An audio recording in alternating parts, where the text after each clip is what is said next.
there seems to be so many positive outcomes when one practices mindfulness. I'm curious, why then do obstacles arise when we talk to people about mindfulness? What are some of the obstacles that you've heard about, confronted? When I think about the challenges, they fall into two areas. One is a sort of a misunderstanding or a misgiving about mindfulness practice, and the other has to do with the substance of what it takes to become more mindful. So the misgiving that I run into most often is that people will see that in a mindfulness class or even in a self-compassion class that there is activity that looks contemplative. So people may be sitting on cushions and meditating.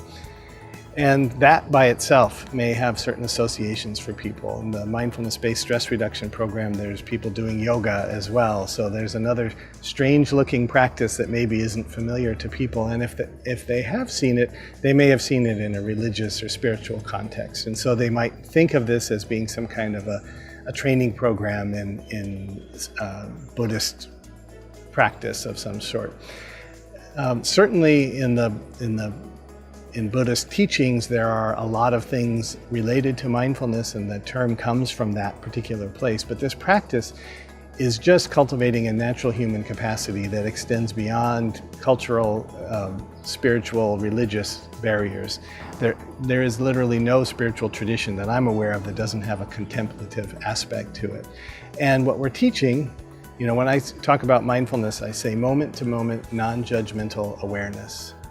Jon Kabat-Zinn, who's kind of the leader of bringing mindfulness into the West, says paying attention in a particular way, on purpose, in the present moment, and non-judgmentally. Nothing in there particularly spiritual, religious at all. These are human capacities that we're cultivating.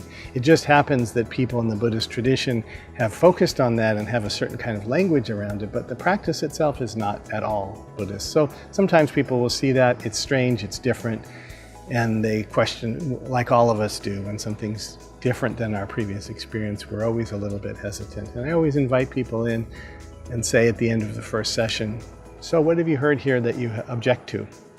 Would it be beneficial to you to be more present to your own experience? Is there anything about that that you find particularly objectionable or religious or spiritual? So that's the one side. The other side of it is more about a feature of our society that we want everything faster, smaller, better, whatever. And so the idea is that we're training the brain. We're training and we're undoing training of our brains for, in some cases, many, many years. And so it takes time. So you can't take a mindfulness pill. You can't do a 1-hour webinar and become more mindful. You can't read a book and know how to be mindful. You can know how to be mindful, but you can't practice it until you start practicing it. And so people want it to be quick and easy, and it's not. Ultimately, it takes time and discipline in order to develop the habits of mind, to change this brain, which is something we didn't even know we could do 15, 20 years ago. And now we know that if through the consistent practice of mindfulness, of bringing our attention back to each moment, that discipline ultimately builds new pathways in the brain that allows us to be more present, less reactive, etc. And it doesn't happen overnight. So you don't have to meditate 45 minutes a day every day off the bat, but you might want to work towards meditating more. And you could start with 1 minute, but if you just stop at 1 minute, you're going to have a hard time deriving any benefits. But if you find that 1 minute works, maybe you want to do 5 and see what happens. Decide what works means, and then maybe you want to see what happens if you practice 10 minutes a day. And ultimately, we do know there's a dose-dependent relationship, that the more that we practice, the more benefits that we derive from it. But people are impatient. It sounds, while you're talking, imagining athletes, musicians, and artists. They spend a few moments every day perhaps practicing a tennis serve, or if you're a soccer player, making that banana kick goal. And these are the things that, for whatever reason, some people choose to do this and make it a daily practice. And it's fun. And it seems to me that mindfulness as a practice is very much in the same vein. If you do it and can enjoy doing it, it just becomes part of your natural life. And over time, you improve and you derive the benefits of it. Yeah, absolutely. And I would say that mindfulness practice isn't always fun, even if you find in general that it's beneficial.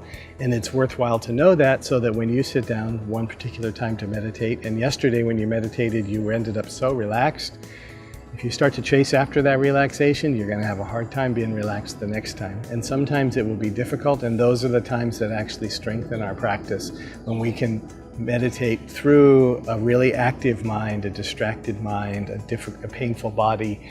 Those actually help us develop that capacity even more, but they aren't always pleasant. But the benefits are worth the effort.